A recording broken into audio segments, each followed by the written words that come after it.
Hola, ¿qué tal? Estamos aquí para compartir con ustedes nuestra cápsula de medicina para Rompeviento TV. En esta ocasión, antes que nada, disculparme por la voz que traigo. Tuve concierto ayer, entonces eso se complica. No es verdad.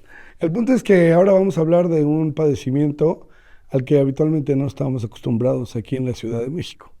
Probablemente en lugares como Sonora, como Mexicali, no sé, a lo mejor en Cancún, en esos lugares donde el calor es muy intenso, pues es frecuente este tipo de padecimientos, lo que se llama choque de calor. Y les digo que no estamos acostumbrados, ni los pacientes, ni los médicos, por una paciente que tuve en esta semana, una paciente de 88 años, que me dice su hija, es que me encontré muy roja, sudando abundantemente y confusa y con la presión muy baja.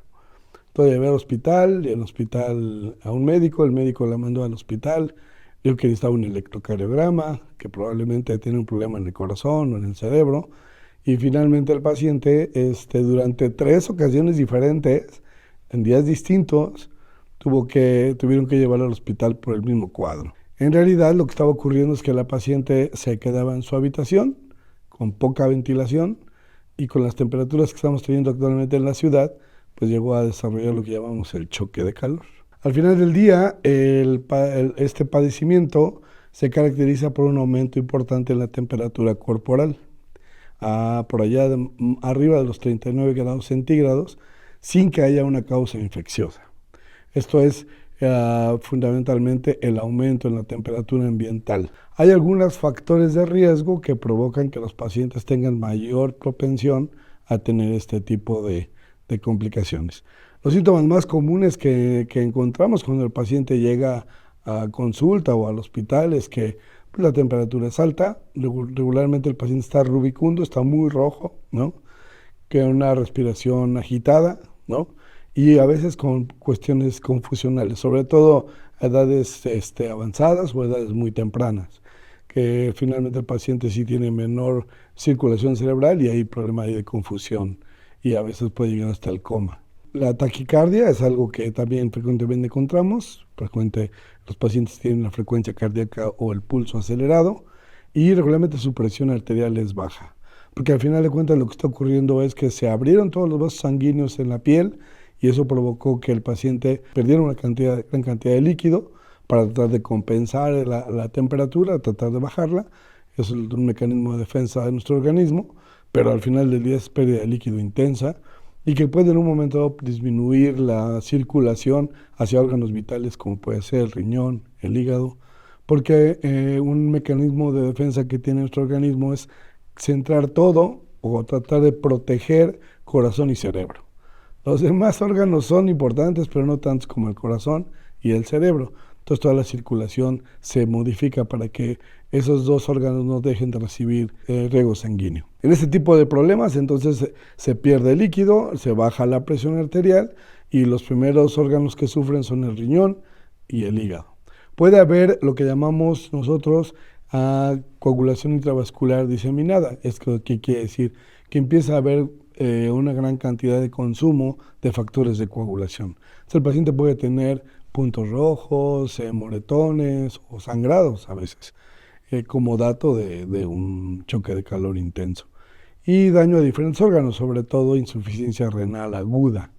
Eso sí puede ser peligroso porque el riñón deja de funcionar y puede eso prolongarse el hecho de que el paciente no orine pues varios días. En realidad, si no se corrige este problema, puede ser mortal. Se sabe, y seguramente en el norte de la ciudad lo saben, digo del país, que por ejemplo cuando a veces dejan a los niños o a las mascotas en el coche a grandes temperaturas, cerrado el automóvil, puede realmente para el niño fallecer por el choque de calor tan intenso. El diagnóstico al final del día, cuando el paciente llega, pues no, si uno no lo tiene en mente o no lo ha visto con frecuencia, puede que se nos pase desapercibido y pensemos en un infarto cerebral o un infarto al corazón o algún problema finalmente pulmonar importante, porque lo que vamos a encontrar en los estudios de laboratorio es que la cantidad de sal que anda circulando en la sangre se eleva. En el electrocardiograma podemos saber taquicardia o pulso acelerado y algunos datos de que falta circulación a alguna de las arterias, porque finalmente el paciente se está deshidratando de forma intensa.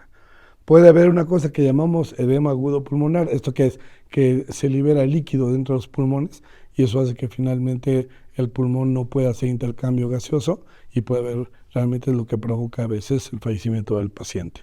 Alteraciones en la coagulación, como les comentaba, y puede haber elevación de enzimas hepáticas, es decir, todas las pruebas de funcionamiento del hígado pueden elevarse cuando el paciente está en estas condiciones y puede haber una insuficiencia hepática aguda severa. La basura que tira el riñón, lo que llamamos azuados, la creatinina, la urea, regularmente se elevan también de forma importante porque el riñón se cierra, ¿no? Para no perder líquido. Y entonces puede finalmente haber insuficiencia renal aguda. Otra cosa importante es que los músculos empiezan también a alisarse, a destruirse las células musculares, y esas células musculares pueden obstruir también el riñón. Eso es lo que llamamos radiomiolisis, y bueno, eso puede provocar que el riñón también deje de funcionar. El tratamiento, obviamente, mientras más temprano es mejor. Si nosotros nos damos cuenta, por ejemplo, en esta paciente, lo más fácil era sacarla de esa habitación, darle líquidos, mientras ella pudiera tomarlos, líquidos, pues frescos, no helados, pero sí frescos.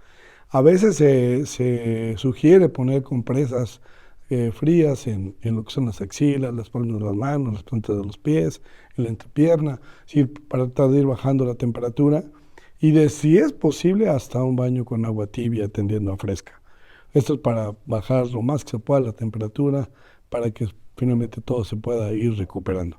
Pero es fundamental la hidratación para que el riñón vuelva a funcionar. Cuando el paciente ingresa al hospital, sobre todo si no está consciente, si está confuso, si no puede tolerar el líquido, pues entonces será bueno canalizar al paciente y pasarle líquidos ahí por la vena. Obviamente los líquidos van a temperatura ambiente, frescos, entonces también eso baja la temperatura central del cuerpo. Estas temperaturas a las que no estamos acostumbrados, porque cuando llegan los pacientes al consultorio, y ayer por ejemplo le decía a un paciente, no, es que es un calorón, pero si ellos son de Sonora, dicen, pues ¿cuál calor, no? Si aquí nosotros tenemos casi 45 o 50 grados centígrados, pero para nosotros ya es un calor fuera de lo habitual, ¿no? Regularmente andamos lo máximo 25, 26, 28 grados y ya es mucho. Generalmente andamos en 18, 22 grados centígrados. Entonces para nosotros sí ha sido un cambio radical en la temperatura a la que estamos expuestos. Y no estamos preparados. A veces ni siquiera en la casa, porque seguramente habrá muchos de nosotros que no tenemos ni ventiladores, ¿no? Porque prácticamente no se usan. Sí es importante tener en mente que este padecimiento puede pasar con mucha facilidad, sobre todo a gente en los extremos de la vida, tanto a niños como a ancianos, en donde finalmente hay menos capacidad de responder a este tipo de cambios. Entonces, con la pacientita que les comento, afortunadamente no pasó a mayores, y bueno, ya creo que ahora se queda ya en su cuarto, sino en una silla en el patio al lado de un árbol para que le dé el aire. Esto es muy fácil pues de corregir cuando lo identificamos tempranamente. Es un gusto estar con ustedes, nos veremos dentro de una semana o dos, y espero vernos pronto. Gracias.